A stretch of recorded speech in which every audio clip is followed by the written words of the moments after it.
লোকসভা নির্বাচনের আগে শাসক দলের একাধিক দুর্নীতি তুলে নামখানা গ্রাম পঞ্চায়েতের সামনে ভারতীয় জনতা পার্টির পক্ষ থেকে করা হলো গণ ডেপুটেশন।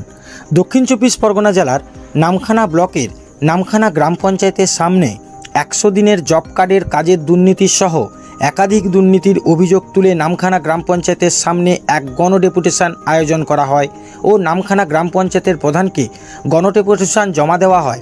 এর পাশাপাশি এই গণ ডেপুটেশন সভা থেকে এসএফআইয়ের যুব নেতা সুজয় সরকার, সাগর মণ্ডল 5-এর সভাপতি অনুপ সামন্তের হাত ধরে লোকসভা নির্বাচনের আগেই যোগদান করল ভারতীয় জনতা পার্টিতে। মঙ্গলবার দিনে গণ ডেপুটেশনের সভায় উপস্থিত ছিলেন ভারতীয় জনতা পার্টির সাগর মণ্ডল 5-এর সভাপতি অনুপ সামন্ত সহ মণ্ডল 5-এর মথুরাপুর সাংগঠনিক জেলার ভারতীয় জনতা পার্টির একাধিক কর্মীরা। নামখানা থেকে নিউ আর বাংলা রিপোর্ট। আগামী দিনে যা ভুল হয়েছে আমরা আগামী দিনে আপনাদের সঙ্গে সহযোগিতা করে সঠিকভাবে চলার যে পথ সেটা উভয় পক্ষ আলোচনা করে এতদিন যে উনি একতরফা দলীয় লোকদেরকে নিয়ে কাজ করেছিলেন সেটা তো আমাদের প্রথম দাবি ছিল।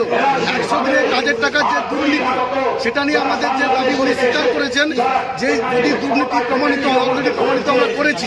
সুপারভাইজারের যারা যে দুর্নীতি হয়েছে উনি কথা দিয়েছেন ওই সব সুপারভাইজারদের বিরুদ্ধে আইনানুগ ব্যবস্থা নেবেন এবং শাস্তির ব্যবস্থা করবেন। কারণ আমি হিন্দু, আমি গর্ব করে বলতে পারি হিন্দু। আবার হিন্দুরা কখনো সাম্প্রদায়িক নবতস্যই নবতস্যই নবতস্যই নম নম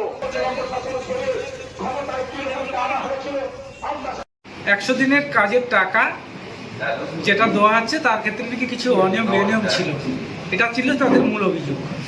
তো সেক্ষেত্রে আমি অভিযোগের মূলে ওদের যে 5-6টা এজেন্ডা ছিল তারা আমাদের কাছে আসার পরে 6টা এজেন্ডা আমি যথোপযুক্ত উত্তর দিয়েছি এবং বলেছি এই কাজটা আমি জয়েনিং করেছি আগস্ট 9। তো এটা আমাদের আমলের কাজ নয়, দীর্ঘ 2 বছর আগের পেন্ডিং কাজ। তো আমাদের কাছে সরকারি তথ্য অনুসারে তৎকালীন 2 বছর আগে যে সমস্ত লেবাররা কাজ করেছিল তাদের এফটিও সংখ্যা ছিল 303, যার অর্থ ছিল প্রায় 2,76,90,95,000 অ্যাপ্রক্স। তো সেই টাকাটা আমাদেরকে দিয়েছিল বিডিও অফিস থেকে তথ্য করতে যে এই প্রাপকদের টাকা রাজ্য সরকার দিতে চায়, আপনারা আপনাদের মতো তদন্ত করুন। তদন্তটা করতে হবে এই 2 বছরের মধ্যে অনেক লোক মারা যেতে পারে, প্রকৃত জব কার্ড হোল্ডারটা বেঁচে আছে কিনা, কিংবা তার আধার কার্ডটা ঠিক আছে কিনা, কিংবা তার ব্যাঙ্ক অ্যাকাউন্টটা ঠিক আছে কিনা, এটা তদন্ত করতে দেওয়া হয়েছিল। সেই তদন্তটা করে আমরা তার রিপোর্ট দিয়েছি এবং সেই মাফিক নির্দিষ্ট প্রাপকগণ তার টাকাও ইতিমধ্যে পেয়ে গেছেন।